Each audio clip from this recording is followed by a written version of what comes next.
केंद्र सरकार E10 petrol बाजारात आणण्याची शक्यता. केंद्र सरकार आणि ऑइल कंपन्यांमध्ये चर्चा सुरू. मायलेज घटल्याच्या तक्रारींनंतर सरकारकडून हालचाली. बीडमधील माजलगावच्या उपनगराध्यक्षांच्या भावाचा व्हिडिओ व्हायरल. नाचताना आणि पैशांची उधळण करतानाचा व्हिडिओ व्हायरल. तालेब चाऊस हे माजलगाव नगर परिषदेच्या उपनगराध्यक्षांचे भाऊ.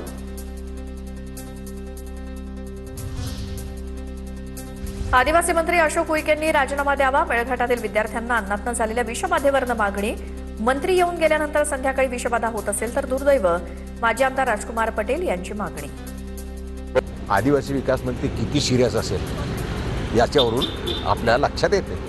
मंत्री येऊन गेल्यावर त्याच दिवशी संध्याकाळी विषबाधा झालं होणे म्हणजे हे काही योग्य वाटत नाही आहे. मला वाटतं की अशोक उईके साहेबांनी तर राजीनामा स्वतःहून द्यायला पाहिजे.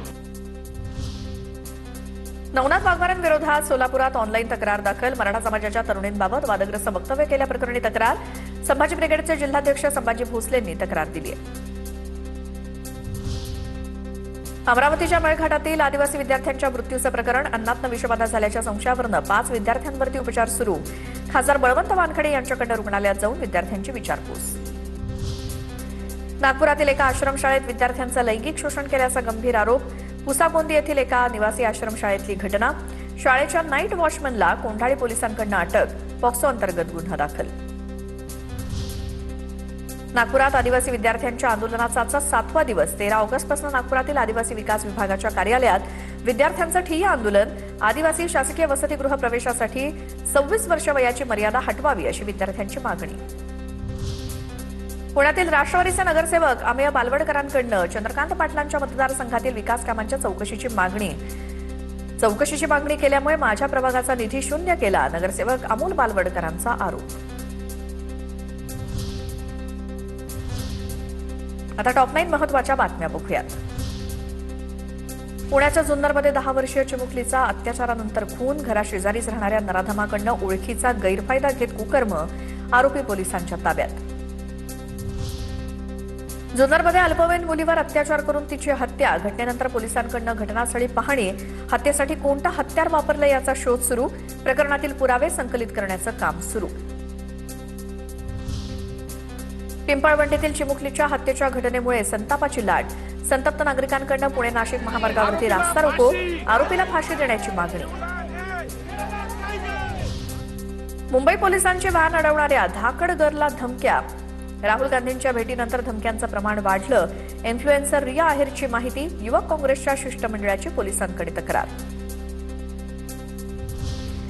मीरा भाईंदर ते वसई विरार मेट्रोनं जोडलं जाणार. 25 किलोमीटरच्या मार्गावर 16 स्थानकं असणार.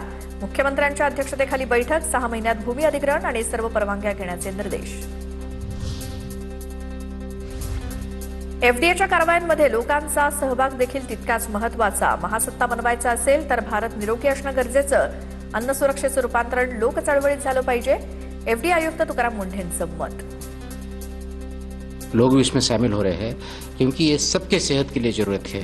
आप हो, मैं हूँ, आपके बच्चे हो, रिलेटिव्स हो, सबके लिए. अगर हमें इंडिया को आगे लेके जाना है, स्वस्थ इंडिया और स्ट्रांग इंडिया बनाना है, सुपर पावर बनाना है, तो स्वस्थ इंडिया के बिना नहीं बनेगा. स्वस्थ इंडिया अगर बनाना है तो हर एक आदमी, हर एक सिटीजन ऑफ इंडिया ये जो है उसको स्वस्थ रहना पड़ेगा. जळगावच्या सराफ बाजारात सोन्या आणि चांदीच्या दरात मोठी घसरण. सोन्याच्या दरात 1,500 तर चांदीच्या दरात तब्बल 7,000 रुपयांची घसरण. सोन्याचे दर जीएसटीसह 1,56,045 रुपये तर चांदीचे दर जीएसटीसह 2,36,900 रुपयांवर. मीरा भाईंदरमध्ये सार्वजनिक ठिकाणी बकरा पाळणं कुर्बानीवरती बंदी. पालिकेच्या महासभेत प्रस्ताव मंजूर. नियमांचं उल्लंघन करणाऱ्यांवरती दंड आणि गुन्हा दाखल करण्याची तरतूद. राज्यातील नवी पोलीस स्टेशनं आता अपग्रेड होणार. मुख्यमंत्री देवेंद्र फडणवीस यांचा महत्वाचा निर्णय. नव्या पोलीस स्टेशनची अ, ब, क अशी वर्गवारी केली जाणार. वर्गवारीनुसार पोलीस स्टेशनांमध्ये पदभरती होणार.